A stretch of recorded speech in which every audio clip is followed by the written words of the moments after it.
بالله من الشيطان الرجيم بسم الله الرحمن الرحيم وأزلفت الجنة للمتقين وبرزت الجحيم للغاوين وقيل لهم أين ما كنتم تعبدون من دون الله هل ينصرونكم أو ينتصرون فكبكبوا فيها هم والغاوون وجنود إبليس أجمعون قالوا وهم فيها يختصمون تالله إن كنا لفي ضلال مبين إذ نسويكم برب العالمين وما أضلنا إلا المجرمون فما لنا من شافعين ولا صديق حميم فلو أن لنا كرة فنكون من المؤمنين إن في ذلك لآية وما كان أكثرهم مؤمنين وإن ربك لهو العزيز الرحيم. قال المؤلف والمفسر رحمه الله تعالى أدام النفع بعلومه وعلومكم في الدارين آمين إلى أن قال وأزلفت الجنة وهي قربت وأدريت من أهلها مزخرفة مزينة لناظريها. اب مفسر رحمۃ اللہ علیہ فرماتی ہیں کہ وَأُزْلِفَتِ الْجَنَّةُ کا معنی یہ ہے قربت، ان کے قریب کر دی گئی. ادنیت ادن وانا قرب، اس کا معنی بھی قریب ہونا. من اہلہا، اور پھر اس جنت کو سنوارا گیا، سجایا گیا، زینت دی گئی تاکہ دیکھنے والوں کے لیے وہ اور زیادہ قابل محبت. وہم المتقون، اور اس میں رہنے والے کون ہیں؟ جو اللہ سے ڈرنے والے ہیں. الذین رغبوا فیہا علی ما فی الدنیا وعملوا لہا فی الدنیا، جنہوں نے دنیا سے منہ موڑ لیا اور دنیا میں آخرت کے لیے عمل کرتے رہے، جنہوں نے دنیا میں دنیا کے لیے نہیں عمل کیا بلکہ آخرت کے لیے. وبرزت الجحیم للغاوین ای اظہرت وکشف عنہا، جہنم بھی ان کے لیے کھول دی گئی، ظاہر کر دی گئی. وبدت منہا انکن فزفرت زفرتا بلغت منہا القلوب الحناجر، اور پھر جب جہنم ظاہر ہوگی تو اس سے ایک گردن نکلے گی، اور وہ گردن جو ہے ایسا ایک سانس نکالے گی کہ تمام حاضرین کے دل جو ہیں وہ آ جائیں گے حلقوم میں. وقیل لأہلہا تقریئا وتوبیخا، اور پھر جہنم پکارے گی، آواز دے گی، جہنمیوں سے کہے گی بطور توبیخ اینما کنتم تعبدون من دون اللہ، اللہ کے سوا جن کو تم نے حاجت روا مشکل کشا بنایا تھا وہ آج کدھر ہے؟ هل ينصرونكم او ينتصرون ای لیست الآلہۃ التي عبدتموها من دون اللہ، کہ وہ آلہہ جن کو تم نے اللہ کے سوا عبادت کیا، جن کی تم نے پوجا کی، وہ کدھر ہیں؟ تلک الاصنام والانداد، وہ جو تم نے بت بنائے ہوئے تھے، دیوی دیوتا بنائے ہوئے تھے. تغنی عنکم اليوم شیئا، آج تمہیں وہ کوئی نفع پہنچائیں گے. ولا تدفعوا عن انفسها، یا اپنے آپ سے کچھ اللہ کے عذاب کو روکیں گے. فإنکم وإیاها اليوم حسب جہنم انتم لها واردون، تم بھی اور تمہارے معبودان باطلہ بھی سب جہنم کا ایندھن بنو گے. تم سب نے جہنم میں جانا ہے، تو آج وہ نہ اپنے کام آئے نہ تمہارے کام آئے. تم نے اللہ کو چھوڑ کے ان کو حاجت روا بنایا، نتیجہ کیا نکلا؟ فَكُبْكِبُوا فِيهَا هُمْ وَالْغَاوُونَ. قال مجاہد رحمہ اللہ تعالی وَدَخَلُوا فِيهَا، ان کو جہنم میں ڈالا گیا. وقال غیرہ کبوا فیہا، الٹا ڈالا گیا. والکاف مکررۃ، اصل تھا کب کبو، یعنی اصل ہے کبو، تو کب کبو ایسی ہے جیسے سر سر، یعنی تاکید کے لیے. والکاف مکررۃ کما یقال سر سر. والمراد انہ القی بعضهم علی بعض، کے ایک دوسرے کے اوپر کافروں کو جہنم میں ڈالا گیا. وقادتهم الذین دعوهم الى الشرک، اور ان کے وہ سردار اور ان کے وہ رہنما جو ان کو کفر و شرک کی دعوت دیتے تھے، ان کو بھی جہنم میں ڈالا گیا. وجنود ابلیس اجمعون اے الکوفیان آخرہم، اور شیطان کے تمام لشکر کو اول سے آخر تک جہنم میں ڈالا گیا. قالوا وهم فيها يختصمون، اب وہ جہنم میں جھگڑیں گے. تاللہ ان كنا لفي ضلال مبين اذ نسويكم برب العالمين. اب جہنمی جھگڑیں گے، کہیں گے ہائے ہمیں اللہ کی قسم ہے ہم کھلی گمراہی میں تھے، ہم نے تم کو رب العالمین کے برابر سمجھا ہوا تھا. اے یقول الضعفاء للذین استکبروا، وہ جو کمزور ہیں ان سے کہیں گے جو بڑے تھے، انا کنا لکم تبعا، کہ ہم تمہارے تابع تھے، تمہارے کہنے سے ہم نے شرک کیا. فہل انتم مغنون عنا نصیبا من النار، کیا آج تم کچھ حصہ آگ کا ہماری وجہ سے برداشت کرو گے؟ وَيَقُولُونَ وَقَدْ عَادُوا عَلَىٰ أَنفُسِهِمْ بِالْمَلَامَةِ، اور پھر اپنے آپ سے کہیں گے یار ہم خود ہی گمراہی میں تھے. تَاللَّهِ إِن كُنَّا لَفِي ضَلَالٍ مُّبِينٍ إِذْ نُسَوِّيكُم بِرَبِّ الْعَالَمِينَ. کیا مانا؟ جیسے رب کا حکم مانا جاتا ہے ہم تمہارا مانتے رہے. أَيْ نَجْعَلُ أَمْرَكُمْ مُطَاعًا كَمَا يُطَاعُ أَمْرَ رَبِّ الْعَالَمِينَ، جیسے رب العالمین کے امر کی اطاعت کی جاتی ہے ہم تمہارے اوامر کی اطاعت کرتے رہے. وَعَبَدْنَاكُمْ مَعَ رَبِّ الْعَالَمِينَ، اور ہم اللہ کی عبادت کے ساتھ تمہاری بھی عبادت کرتے رہے، تمہیں بھی سجدہ کرتے رہے، تمہارے اوپر بھی نظر نیازیں چڑھاتے رہے. وَمَا أَضَلَّنَا إِلَّا الْمُجْرِمُونَ أَيْ مَا دَعَانَا إِلَىٰ ذَٰلِكَ إِلَّا الْمُجْرِمُونَ، اور ہمیں نہیں بلایا تو شرک کی طرف مگر ان مجرموں نے. فَمَا لَنَا مِن شَافِعِينَ وَلَا صَدِيقٍ حَمِيمٍ، آج ہمارے لیے کوئی سفارشی نہیں، کوئی دوست نہیں، کوئی ہمدرد نہیں. قال بعضهم يعني من الملائكة كما يقولون فهل لنا من شفعاء فيشفعوا لنا أو نرد فنعمل غير الذي كنا نعمل وكذا قالوا، جیسے کہ آتا ہے کہیں گے فهل لنا من شفعاء، ہے کوئی ہے سفارشی ہماری سفارش کر، یا ہمیں ایک دفعہ دنیا میں دوبارہ بھیج دیں ہم پھر جا کے ٹھیک عمل کریں.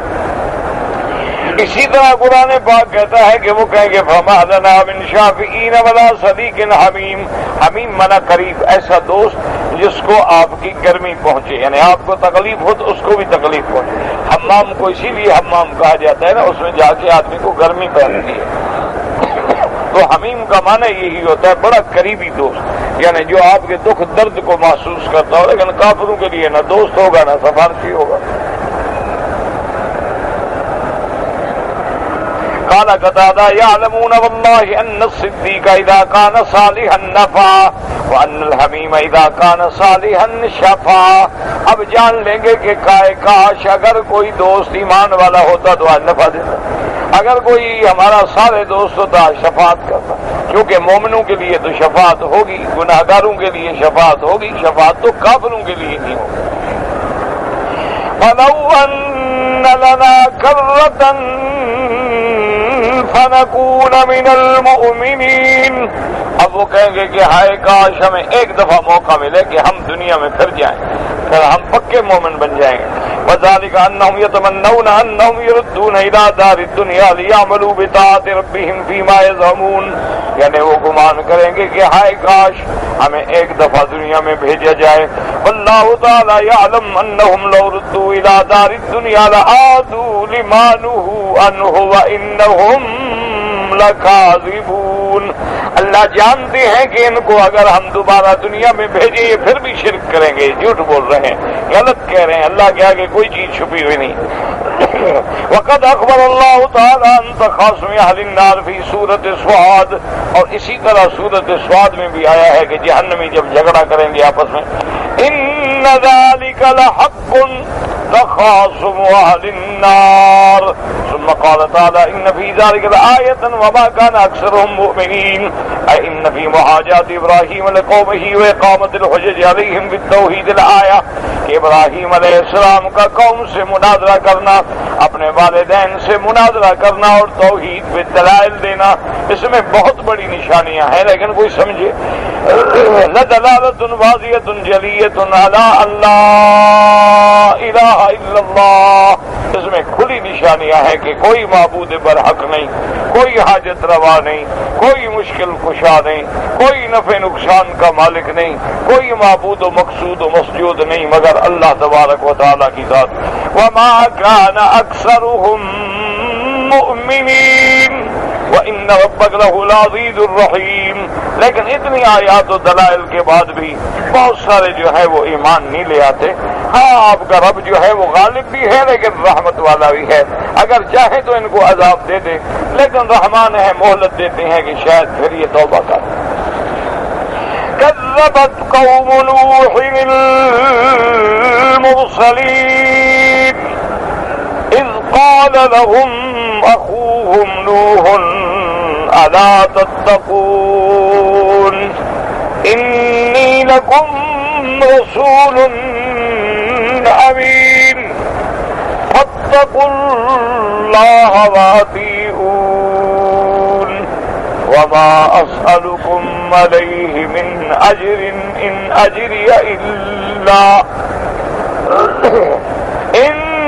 أجري إلا على رب العالمين فاتقوا الله وأطيعون.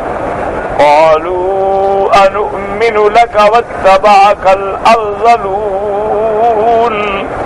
قال وما علمي بما كانوا يعملون إن حسابهم إلا على ربي لو تشعرون وما أنا بطارد المؤمنين إن أنا إلا نذير مبين. اب ان آیات میں اللہ تبارک و تعالی سیدنا نوح علیہ السلام کا اور ان کی قوم کا واقعہ بیان فرماتے ہیں. سب سے پہلے تو آپ اس بات کو سمجھ لیں کہ سب سے پہلا رسول جن کو اللہ تبارک و تعالی نے شریعت دی، اوامر احکام دیے، وہ حضرت نوح علیہ السلام. اول رسول، سب سے پہلے رسول جو ہے نوح علیہ السلام. ورنہ آدم علیہ السلام بھی نبی ہیں. آدم علیہ السلام کے بعد حضرت ادریس ہیں، حضرت شیس ہیں، وہ انبیاء ہیں، نبی ہیں. لیکن سب سے پہلے رسول جو بھیجے گئے وہ حضرت نوح علیہ السلام. اور حضرت نوح علیہ السلام کی عمر مبارک بھی بہت طویل تھی. آپ کی عمر جو ہے وہ 1050 سال ہے. قرآن مبارک میں جو آتا ہے نا الفسرتن الا 50 عاما کہ 1000 کم 50 یعنی 950 سال. تو یہ 950 سال تو مدت دعوت ہے، یعنی 950 سال تک آپ دین کی توحید کی دعوت دیتے رہے. آپ کی عمر نہیں ہے، آپ کی عمر 1050 سال ہے، جو کہ 40 سال کے بعد آپ کو نبوت ملی. اور پھر جب طوفان آیا اس کے بعد 60 سال تک آپ زندہ رہے. تو لہذا مفسرین کرام نے روایات متقدمہ کتب سابقہ سے لیا ہے کہ حضرت نوح علیہ السلام کی عمر جو ہے وہ 1050 سال تھی. اچھا، پہلے عمریں بہت طویل ہوتی تھی حضرت آدم علیہ، پھر جو قیامت قریب آتی جا رہی ہے اب عمر جو ہے وہ بھی گھٹتی جا رہی ہے. ورنہ پہلے دور میں 2000 سال، 1000 سال، 800 سال، 700 سال یہ عمر ہوتی تھی. اور اسی طرح جنات جو ہیں ان کی عمر بھی بڑی لمبی ہوتی ہے، 3,000 سال، 2,000 سال، 1,500 سال. جنات کی بڑی عمر ہوتی ہے لمبی. اس لیے ایک حدیث مبارک میں آتا ہے کہ میرے آقا محبوب دو عالم سیدنا محمد مصطفیٰ صلی اللہ علیہ وسلم اسی بازار کی طرف، جیسے چھٹا ہوا بازار ہے نا، اسی طرف سے آپ تشریف لے جا رہے تھے. دور سے ایک آدمی آ رہا تھا تو حضور پاک نے اپنے ساتھی سے فرمایا، اپنے صحابی سے، کہ ہذہ مشیۃ الجن، یہ آدمی جو آ رہا ہے معلوم ہوتا ہے جن ہے، اس کے چلنے کا انداز جو ہے وہ جن والا ہے. وہ آدمی قریب آیا، آ کے سلام کیا. حضور نے فرمایا کون ہو؟ اس نے کہا یا رسول اللہ میں جن ہوں. میں کیسے آئے ہو؟ اس نے کہا یا رسول اللہ میں اسلام لانے کے لیے آیا ہوں آپ کے ہاتھ پہ، مجھے کلمہ شہادت بھی پڑھا دیں اور مجھے قرآن بھی سنائے۔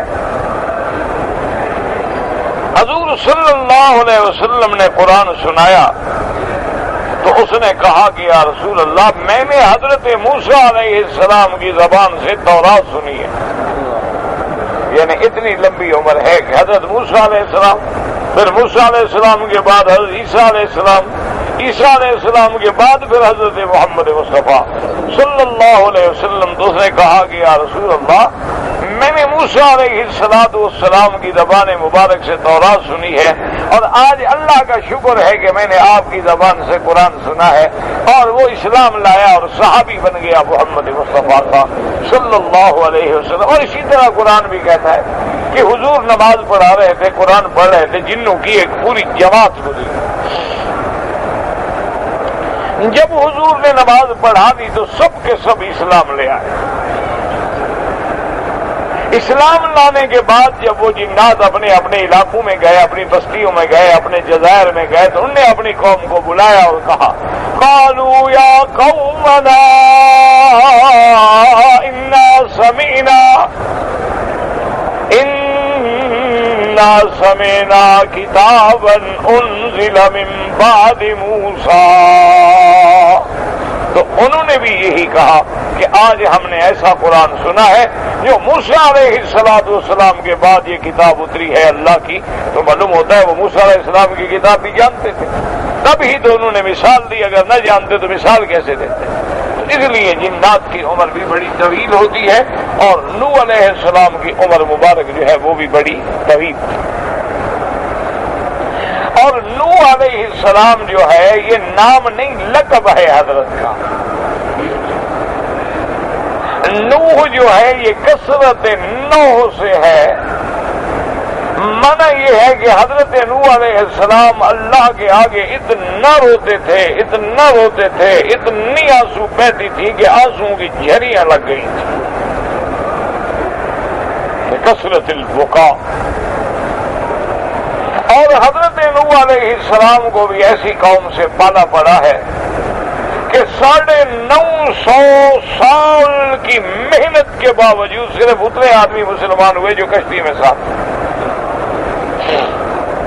تو اس لیے حق والوں کو کبھی گھبرانا نہیں چاہیے کہ جی ہم محنت کر رہے ہیں اور کوشش کر رہے ہیں، سب بدعتی ہیں اور سب جناب قبر کے پجاری ہیں، اور ہماری بات سننے والے بہت تھوڑے۔ یہ تو ہوتا آیا ہے، ہمیشہ سے ہوتا آیا ہے اور ہوتا رہے گا۔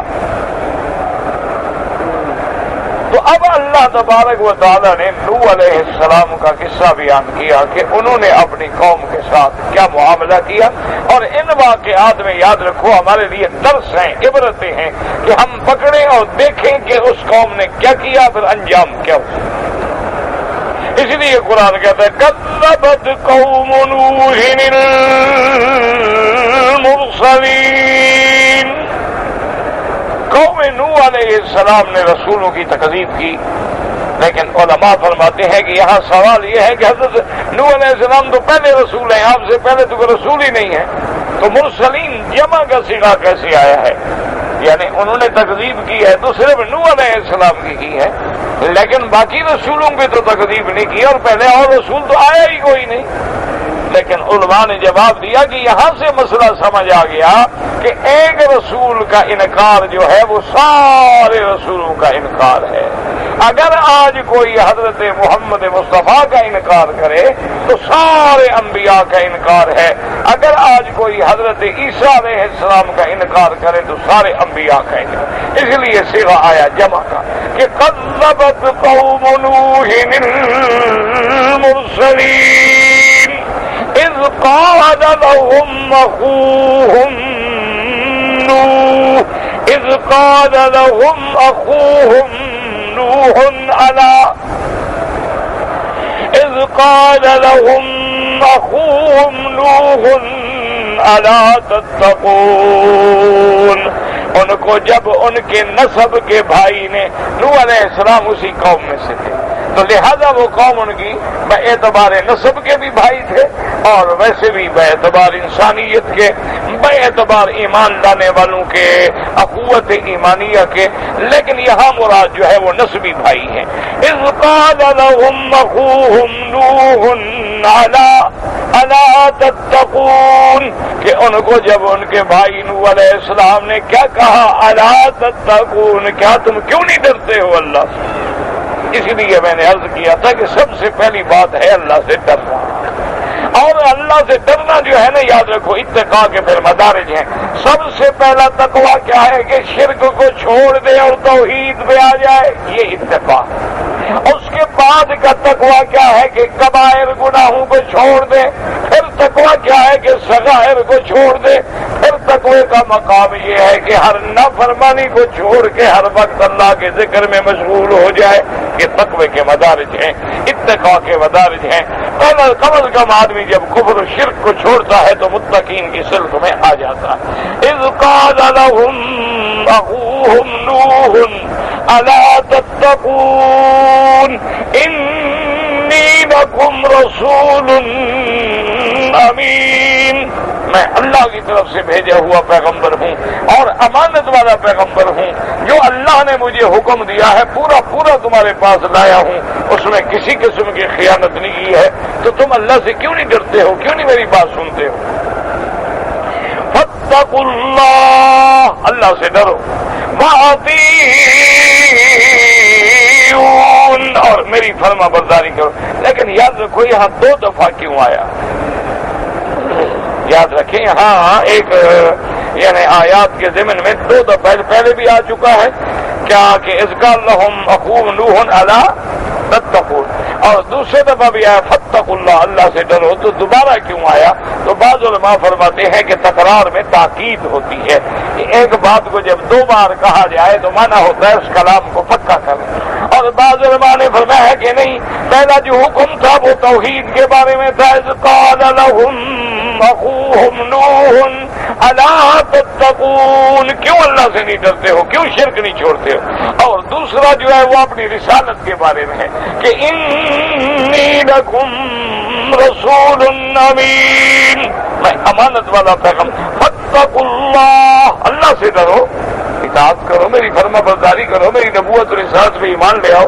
تو پہلا توحید کے لیے تھا اور دوسرا جو ہے رسالت کے لیے تھا، تو لہذا تکرار نہیں رہا قرآن پاک کی آیت مبارک۔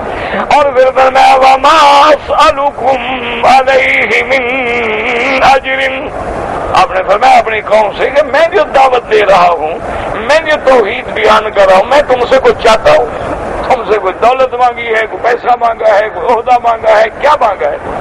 مانا یہ ہے کہ میری دعوت تو خالص اللہ کے لیے، اس میں لالچ نہیں، اس میں غرض نہیں، اس میں تم سے کوئی تمنا نہیں، میرا ثواب، میرا اجر، میری محنت کا پھل تو میرے اللہ کے پاس ہے، میں تم سے تو کچھ نہیں مانگتا۔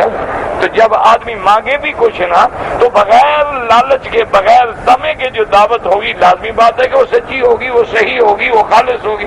کیوں؟ بندہ تو لالچ کے لیے بگڑتا ہے نا، کچھ لینے کے لیے آدمی نعوذ باللہ غلط مسئلے بیان کرتا ہے، لیکن جس کو غرض ہی نہ ہو، جس کو کچھ لینا دینا ہی نہ ہو، وہ کیوں جھوٹ بولے؟ اس لیے فرمایا وما اسألکم علیہ من اجر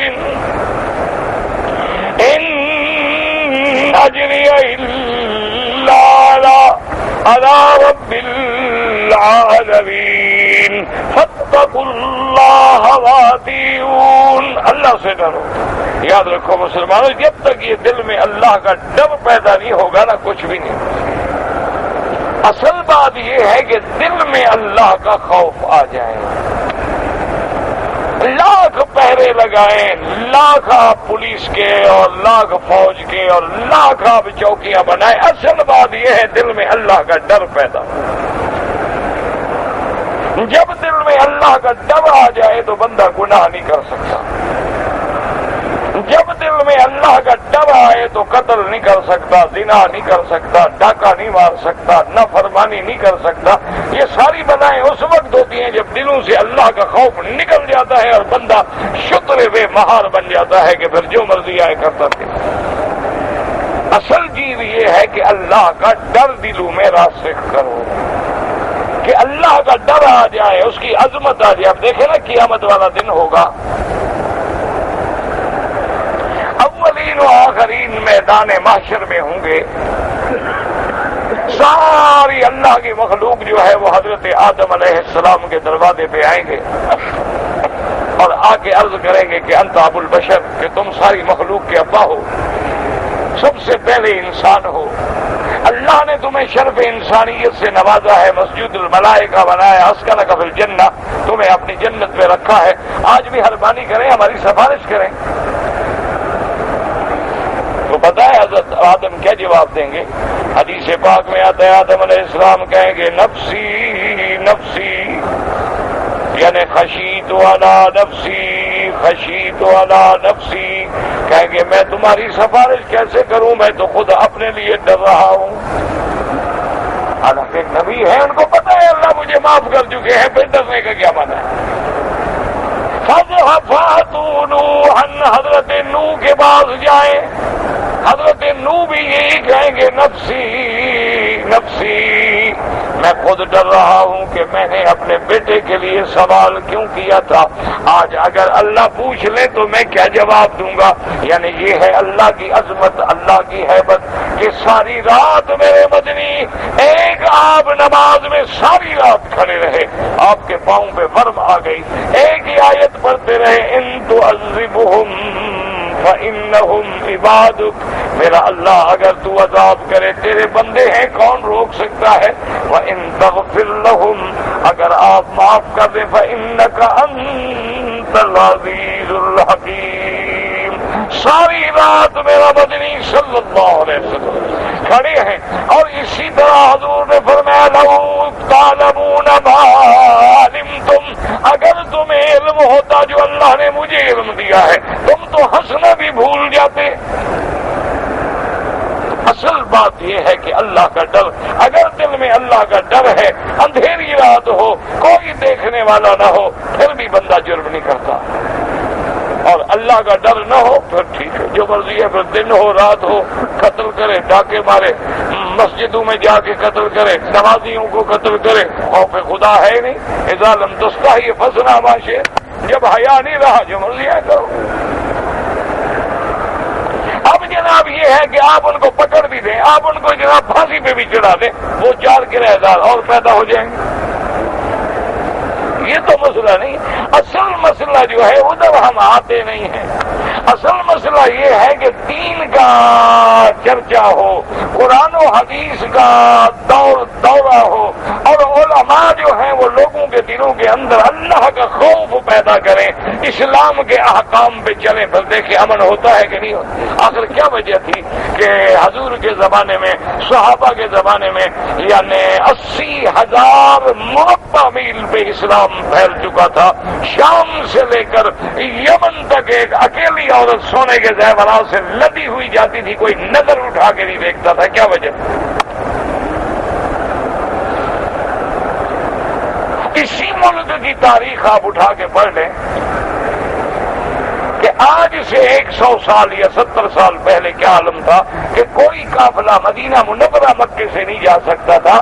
لوگ انتظار کرتے تھے جب تک 200 400 500 600 اونٹوں کا قافلہ تیار ہو، 2 پولیس والے ساتھ چلیں، پہرے کے لیے ساتھ جائیں، اور پھر مکے سے قافلے چلتے تھے، اور وہ بھی خیریت سے مدینے نہیں پہنچتے تھے.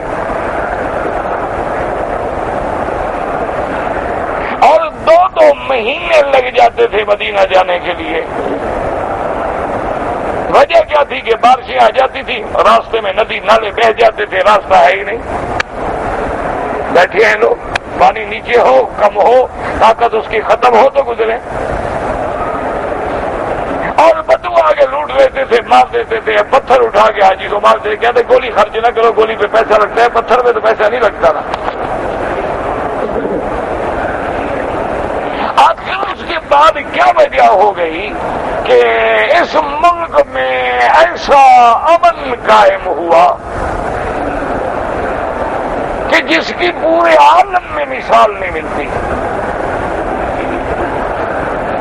کہ جب اللہ کے قانون کو نافذ کر دیا گیا، جب اللہ کے احکام کو نافذ کر دیا گیا، جب ملک کا دستور کتاب و سنت کو تسلیم کر لیا گیا، تو اللہ کی رحمت برسنی شروع ہو گئی. اس لیے حدیث پاک میں آتا ہے کہ جس سرزمین پہ اللہ کے حدود کا اجرا کیا جائے اللہ حکم دیتے ہیں کہ 40 دن تک یہاں رحمت برساؤ.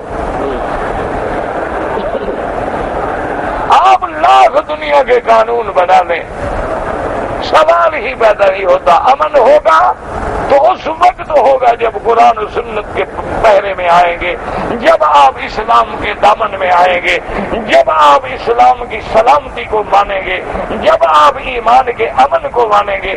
آج جو ساری دنیا اسلام کے خلاف ہے وجہ یہ ہے وہ ڈر رہے ہیں, ان کو موت کھا رہی ہے کہ اگر کہیں اسلام عملی طور پہ نافذ ہو گیا تو ساری دنیا کے قانون مٹ جائیں گے, لوگ اسلام کو قبول کر لیں گے. وہ پاگل نہیں ہو گئے ہیں کہ ہر جگہ اسلام اسلام اسلام اسلام کے پیچھے لگے ہوئے, دماغ خراب ہو گیا ان کا. ان کو پتہ ہے کہ ہمارا تو دین جو ہے پہلے تو ہے نہیں, اگر دین ہے تو عجیب دین ہے کہ عیسیٰ علیہ السلام پھانسی پہ چڑھ گئے ہیں.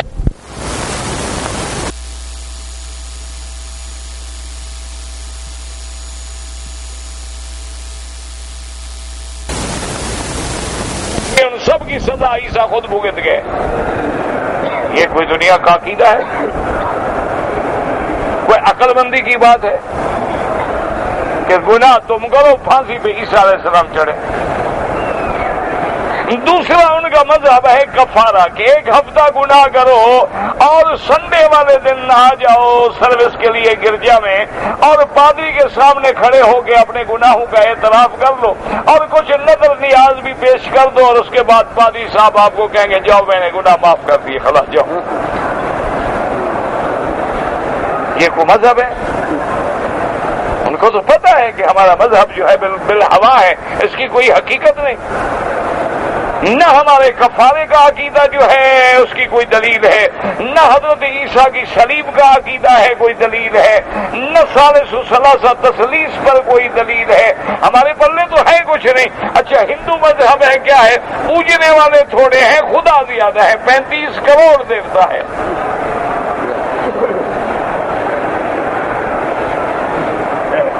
تو ایسا مذہب کون مانے گا؟ اچھا اسی طرح آپ دیکھیں گے پارسی ہے, آتش پرست ہے کہ جی آگ جل رہی ہے تو سب ٹھیک ہے, آگ بجھ گئی عالم ختم. اچھا خدا ہے کہ گلاس پانی کا ڈال دو تو مر جاتا ہے. یہ بھی کوئی عقیدہ ہے؟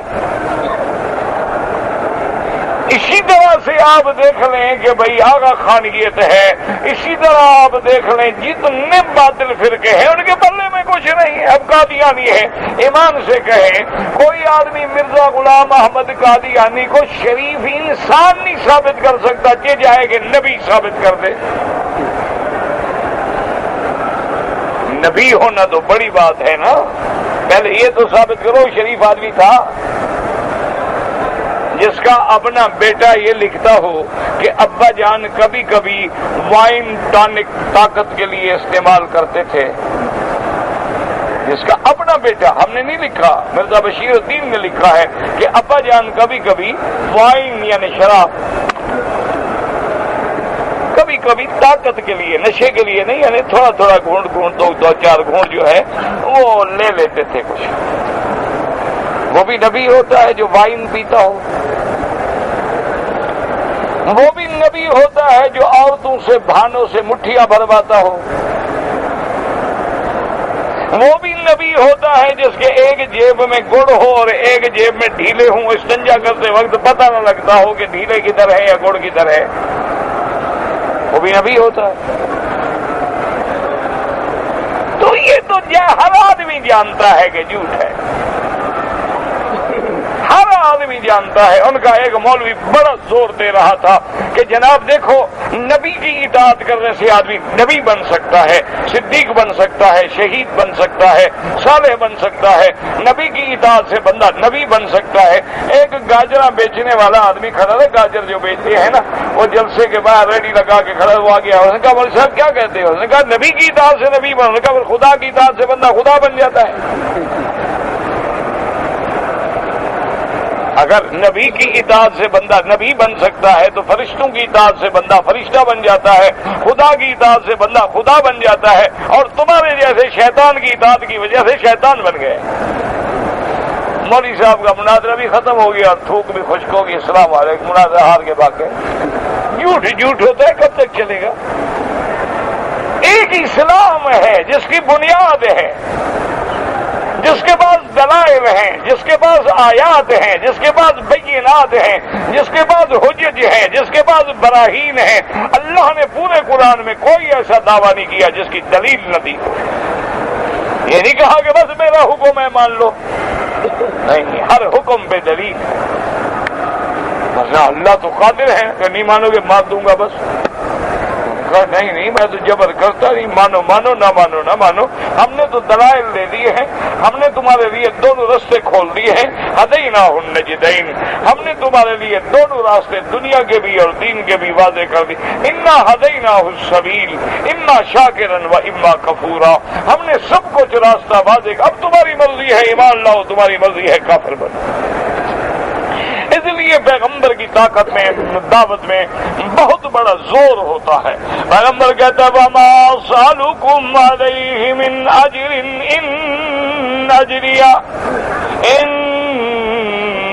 الا علی رب العالمین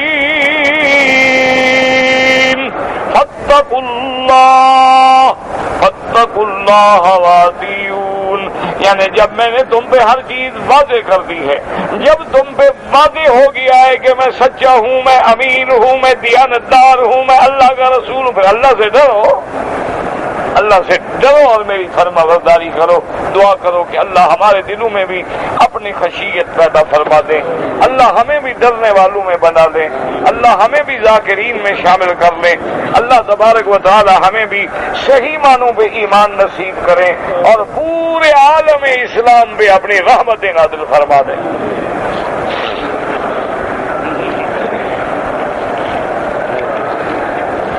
کہتے جی کہ میرا بیٹا بہت نافرمان ہے، اصل میرا بھائی گزارش یہ ہے کہ ہم نے جو خود اپنے دور میں اپنے والدین سے نافرمانی کی ہوتی ہے نا، وہ ہمیں بھگتنی پڑتی ہے۔ اگر آپ اپنے والدین کے فرما بردار ہوتے نا تو کبھی آپ کی اولاد نافرمان نہ ہوتی۔ تو جو ہم نے بویا ہے وہ تو پھر کاٹنا پڑے گا۔ ہم نے بویا ہے گندم تو گندم ہی پیدا ہوگی، اور جو بوئے ہیں تو جو پیدا ہوں گے۔ پھر دوسری بات یہ ہے کہ ہم نے اولادوں کو پیدا ہونے کے بعد جب انہوں نے شعور سنبھالا ہے تو ان کو آزاد چھوڑ دیا ہے۔ ان کے پاس اب کمپیوٹر ہے، ڈش ہے، موبائل ہے، انٹرنیٹ ہے، اللہ کے سارے عذاب ہم نے ان کو خود پیسے دے کے مہیا کر دیے ہیں۔ اب ہم کہتے ہیں کہ جناب ہمارا بچہ ٹھیک ہو جائے، کیسے ٹھیک ہو جائے؟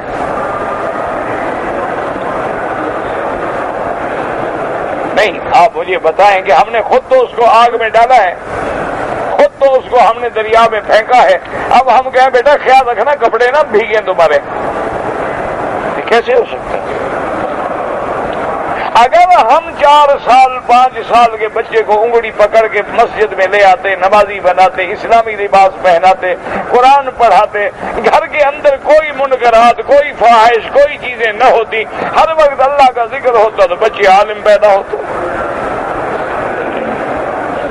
تو بہرحال اولاد کے لیے دعا کرو، ان کے لیے بد دعا نہ کرو، کیونکہ جب آدمی اپنی اولاد کے لیے بد دعا کرتا ہے تو اولاد برباد ہو جاتی ہے، اور ان کی بربادی جو ہے وہ بھی تو تیری بربادی ہے، پھر بھی تو بیٹھ کے روئے گا۔ اس لیے اولاد کے لیے دعا کرو۔ اور بعض بزرگوں نے لکھا ہے، میں تو کوئی پیر شیر ہوں نہیں، نہ مجھے کوئی وظیفے شریفے آتے ہیں، آتے تو میں اپنا علاج نہ کر لیتا، لیکن بہرحال بعض بزرگوں نے لکھا ہے کہ اگر آدمی 100 دفعہ پہلے 2 رکعت نماز پڑھے، اس کو کہتے ہیں صلاۃ الحاجہ، کہ یا اللہ میری مشکل ہے حل کر۔ 2 رکعت نماز پڑھنے کے بعد 100 دفعہ سورۃ اخلاص قل هو اللہ احد 100 دفعہ پڑھے، اول آخر درود شریف، وہ تو ہر وظیفے میں ہوتا ہے نا، درود شریف تو برکت ہے نا، کیونکہ جب درود اول نہ ہو آخر نہ ہو دعا قبول ہی نہیں ہوتی۔ وہ تو ایک اصول ہے کہ دنیا کا کوئی وظیفہ کوئی دعا ہو پہلے بھی درود پڑھو بعد میں بھی درود پڑھو۔ تو سورۃ اخلاص 100 دفعہ پڑھے اور اس کے بعد جو ہے پھر اللہ کا کوئی نام، یعنی یا اللہ، یا رحمان، یا رحیم، یا لطیف، یا ہادی، جو نام تمہیں آتا ہو، اللہ تو آتا ہی ہے نا اور کوئی نام بھی ہے، تو 100 دفعہ پھر یا اللہ 100 دفعہ پڑھ کے، اور ہر دفعہ کہے اللہ میرے بچے کو ہدایت دے دے، ہدایت دے دے، کہتا جائے۔ کہتے ہیں بزرگوں نے لکھا ہے کہ 11 دن عمل کرے، 11 دن میں ٹھیک نہ ہو تو پھر اور دوبارہ شروع کر دے، انشاءاللہ اللہ پاک ہدایت دیں گے، اللہ عالم۔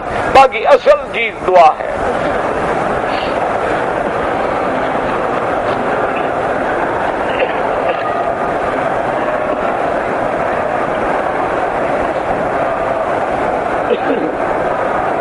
کہتے جی کہ آج کل لوگ جو ہیں اپنے اپنے مسلک کی مسجد میں جاتے ہیں، تو کیا کرنا چاہیے؟ اللہ ہدایت دے، سب کو اتفاق دے، سب کو دین اسلام پہ چلائے۔ مسجدیں تو اللہ کی ہوتی ہیں، مسجدیں تو مسلک کی نہیں ہوتی۔ یہ تو ہماری بدقسمتی ہے نا کہ آج مسجدیں بھی تقسیم ہو گئی ہیں اور حجرے بھی تقسیم ہو گئے ہیں، مدرسے بھی تقسیم ہو گئے ہیں، حتیٰ کہ کپڑے بھی تقسیم ہو گئے ہیں، لباس کے رنگ بھی تقسیم ہو گئے ہیں۔ ورنہ انما المؤمنون اخوۃ ان المساجد للہ، تمام مساجد جو ہے وہ اللہ کے لیے ہے، تمام سجدہ کا مقام جو ہے وہ اللہ کے لیے ہے۔ یہ جھگڑے پیدا کرنا، تفرقہ پیدا کرنا، یہ تو ہماری بدقسمتی ہے۔ اصل پتہ وجہ کیا ہے؟ یہ بھی اللہ کا ایک عذاب ہے جو ہم پر مسلط ہے کہ ہم فرقے بن بن کے ٹکڑے ٹکڑے ہو گئے۔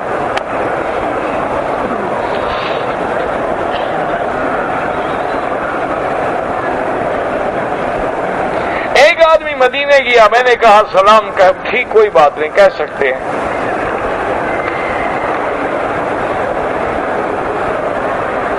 اگر ایک دو دوستوں نے یا 4 آدمیوں نے عمرے کا احرام باندھا مسجد عائشہ سے، طواف کر لیا، دونوں نے صفا مروہ دوڑ لیا اور ایک دوسرے کا سر پہ اس طرح پھیر دیا، کوئی حرج نہیں۔ مسجد نبوی میں 40 نمازیں پڑھنا بہت بڑی فضیلت ہے۔ اللہ نصیب کرے کہ 40 نمازیں اس انداز میں پڑھے کہ اس کی تکبیر اولا بھی نہ چھوٹے، تو اللہ اس کو نفاق کی بیماری سے بری کر دیتے ہیں۔ لیکن اس کا زیارت سے کوئی تعلق نہیں۔ آپ جاتے ہیں صبح اور ظہر پڑھ کے واپس آ جاتے ہیں، زیارت ہو گئی، زیارت کے ساتھ کوئی تعلق نہیں 40 نمازوں کا۔ اور وہ بھی بعض علماء فرماتے ہیں کہ حدیث ضعیف ہے، لیکن اکثر جمہور محدثین ضعیف حدیث کو فضائل اعمال میں لیتے ہیں۔ اگر ہم نے اللہ کے حرم میں کچھ نمازیں جو قضا تھی وہ ادا کی، ان کا بھی 1,00,000 ثواب ملے گا، انشاءاللہ ملے گا، کیوں نہیں ملے گا؟ جو بھی عبادت کرو گے انشاءاللہ 1,00,000 ملے گا۔ اولو العزم من الرسل جو ہے صرف 5 ہیں۔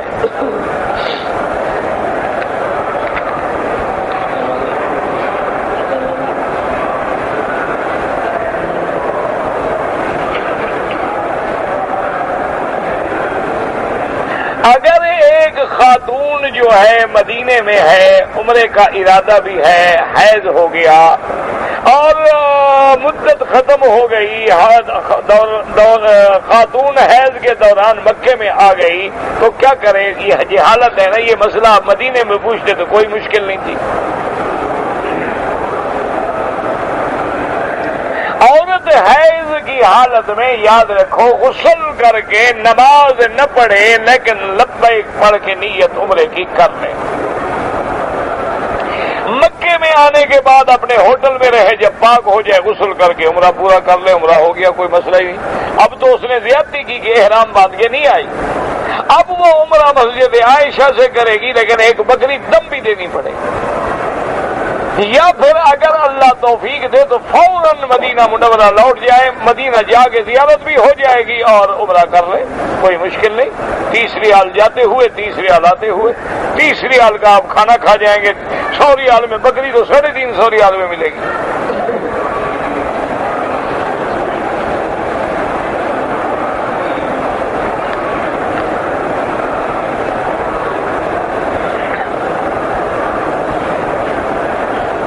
بھول کر میں نے ٹوپی پہنی کچھ نہیں ہوتا، احرام کے صفا مروہ دوڑنے کے بعد ساتھی کا میں نے سر پہ حلق کیا، وہ بھی کوئی جرمانہ نہیں۔ میں نے سیفٹی کو چیک کرنے کے لیے کہ چلتی ہے کہ نہیں چلتی، تھوڑے بال کٹے، 2-4 ریال خیرات کر دیں۔ اگر آدمی نماز کی حالت میں کھڑا ہے اور قرآن پاک کی وہ آیات تلاوت کرے جن میں سجدہ ہے تو لازم سجدہ کرے۔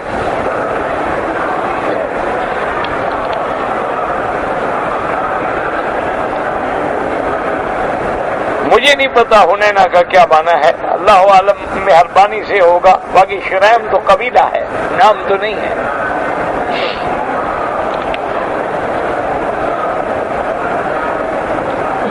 اگر کوئی آدمی نمازی کے آگے گزر رہا ہے اور نمازی اشارہ کر سکتا ہے اور اس کو بھی نہیں گزرنا چاہیے۔ کہتے جی کہ ہاتھ چھوڑ کے نماز پڑھنا نہیں، جمہور کی رائے کے خلاف ہے۔ حضور پاک نے ہاتھ باندھے ہیں ساری زندگی کہ یمین ہو علی شمال ہی۔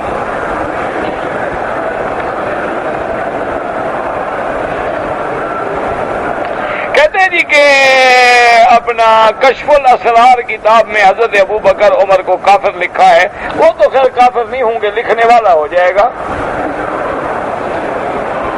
نہیں، آپ چاند پہ تھوکیں تو چاند کا کیا بگڑ جائے گا؟ تو تھوک تو اپنے منہ پہ واپس آ جائے گی۔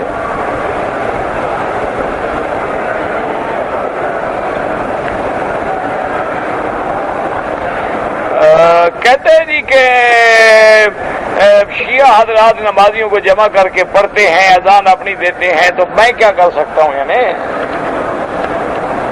یہ تو حضرت علی کے زمانے سے چلے آ رہے ہیں اور قیامت تک نہیں چھوڑتے، یہ چلتے ہی رہیں گے۔ تم اپنے دین کو قابو رکھو بس۔ یہ تو فرقے ہیں، بن گئے، چلیں گے، چلتے رہیں گے۔ دعا کرو اللہ ان کو بھی ہدایت دے۔ اور بڑا اچھا موقع ہے لیکن کوئی کام کرنے والا نہیں۔ اچھا موقع ہے کہ اس وقت علماء میدان میں آئیں، نوجوان علماء میدان میں آئیں، فارسی میں، اردو میں، انگریزی میں، عربی میں کتابیں لکھیں اور ان بیچاروں کو بتلائیں کہ تمہاری یہ غلطی ہے۔ کیونکہ ایک بندہ پیدا ہوتا ہے جس ماحول میں، وہی دین سمجھے ہوئے، اس کا کیا قصور ہے غریب کا؟ اس نے آنکھیں کھولی اور سامنے وہی کو چاہا جو اس کے سامنے ہے، اسی پہ وہ جم جاتا ہے۔ تو ہمارے لیے ایک اتنا بڑا موقع ہے کہ اللہ کا کعبہ ہے، اللہ کا حرم ہے، سب لوگ اللہ کے دین کی طرف آئے ہوئے ہیں، عمرہ مقصد ہے، مدینہ مقصد ہے، دل نرم ہوئے ہیں، اور ہمارے پاس علماء کی کمی نہیں ہے۔ یونیورسٹیوں کے نوجوان میدان میں نکلیں، لیکن ہمارے لوگوں کو تو اپنی لڑائیوں سے فرصت نہیں، کسی اور کی ہدایت کا کیا کام کریں گے وہ؟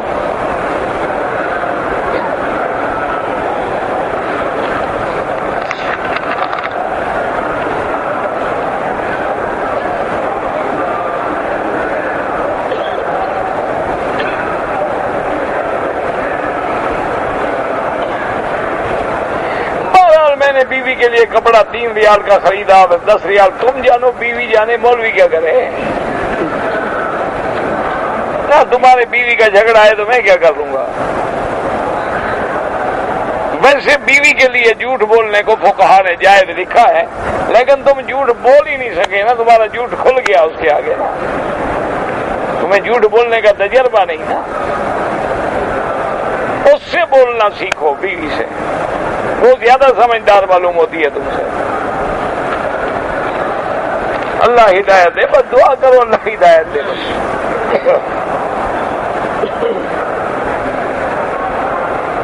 میرے والد صاحب نابینا ہیں، چل پھر بھی نہیں سکتے، زیادہ تر نماز بھی بیچارے چارپائی پہ پڑھتے ہیں. اب بالکل آپ ان کا حج کریں, اپنے والد کی طرف سے حج کریں, لازم کریں. اپنا کر چکے ہو تو اب والد کا کرو.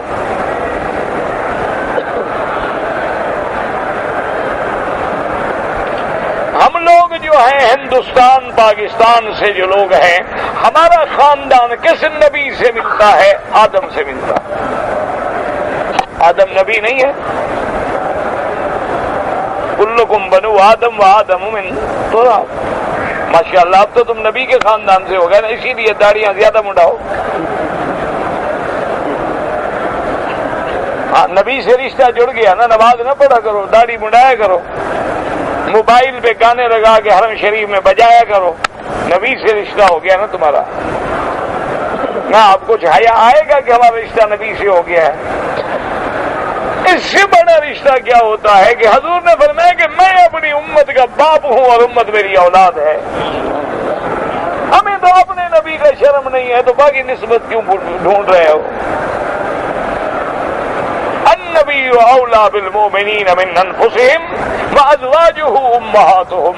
اور حضور کی بیویاں جو ہیں ہمارے لیے ماں ہیں, تو اس لیے مفسرین نے لکھا والنبی اب لہم.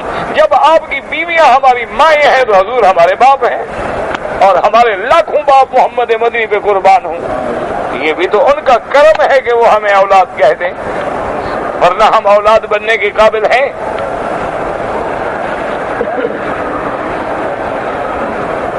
اگر کسی آدمی نے حالت احرام میں کوئی بال اکھاڑا ہے, 1-2 ریال خیرات کر دیں.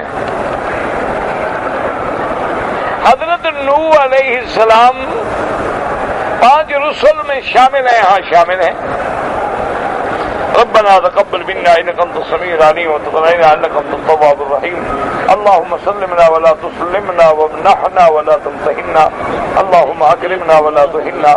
اللهم زدنا ولا تنقصنا. اللهم اعطنا ولا تحرمنا. اللهم اعصرنا ولا تؤثر علينا. اللهم اجعلنا في زمانك وامانك واحسانك. يا حي يا قيوم برحمتك نستغيث. يا حي يا قيوم برحمتك نستغيث. يا حي يا قيوم برحمتك نستغيث. اللهم اصلحنا واصلح بنا واصلح اولادنا واولاد المسلمين. اللهم اصلح بناتنا وبنات المسلمين. اللهم اصلح شبابنا وشباب المسلمين. اللهم اصلح احوالنا واحوال المسلمين. اللهم اصلح بيوتنا وبيوت المسلمين. اللهم اصلح ذرياتنا وذريات المسلمين. اللهم اجعلنا واجعلهم من عبادك الصالحين. اللهم حبب اليهم الايمان وزينه في قلوبهم وكره اليهم الكفر والفسوق والعصيان. اللهم اجعلهم من الراشدين. یا اللہ بیماروں کو شفا عطا فرما. یا اللہ بیماروں کو شفا عطا فرما. یا اللہ بیماروں کو شفا عطا فرما. یا اللہ ہم سب کی بیماریاں ظاہری باطنی روحانی جسمانی نفسانی دور فرما. یا اللہ بے حیاؤں کو حیا عطا فرما. بے دینوں کو دین عطا فرما. بے اولادوں کو اولاد عطا فرما. جن کی اولاد ہے ان کو صالح بنا. جن کے گھروں میں بچیاں ہیں ان کے رشتے آسان فرما. یا اللہ ان کو اچھا نصیب عطا فرما. یا اللہ ان کی پریشانیاں دور فرما دے. یا اللہ ہمیں مانگنا نہیں آتا, بغیر مانگے عطا فرما. یا اللہ پورے عالم میں ہدایت کی ہوائیں چلا دے. حضور کی کلمہ پڑھنے والے سب امت محمد مصطفیٰ کو دین کا داعی بنا, دین کا سپاہی بنا, دین کا مبلغ بنا. یا اللہ حرمین الشریفین اور بلد الامین کو قیامت تک ہر فتنے سے محفوظ فرما. یا اللہ کشمیر کے مسلمان, فلسطین کے مسلمان, یا اللہ مسلمان عرب میں ہے, عجب میں ہے, ہند میں ہے, سندھ میں ہے, فضا میں ہے, ہوا میں ہے, اس کی جان مال آبرو عزت کی حفاظت فرما. یا الہ العالمین یا ارحم الراحمین تمام دین کے اداروں کی حفاظت فرما. یا اللہ مساجد و مدارس کی حفاظت فرما. یا اللہ دین کے کام کرنے والوں کی حفاظت فرما. یا اللہ دین کے نام لینے والوں کی حفاظت فرما. یا اللہ قرآن و حدیث پڑھنے پڑھانے والوں کی حفاظت فرما. ربنا آتنا فی الدنیا حسنۃ وفی الآخرۃ حسنۃ وقنا عذاب النار. سبحان ربک رب العزۃ عما یصفون وسلام علی المرسلین والحمد للہ رب العالمین. اللهم صل علی سیدنا محمد وعلی آل سیدنا محمد کما صلیت علی ابراہیم وعلی آل ابراہیم فی العالمین انک حمید مجید.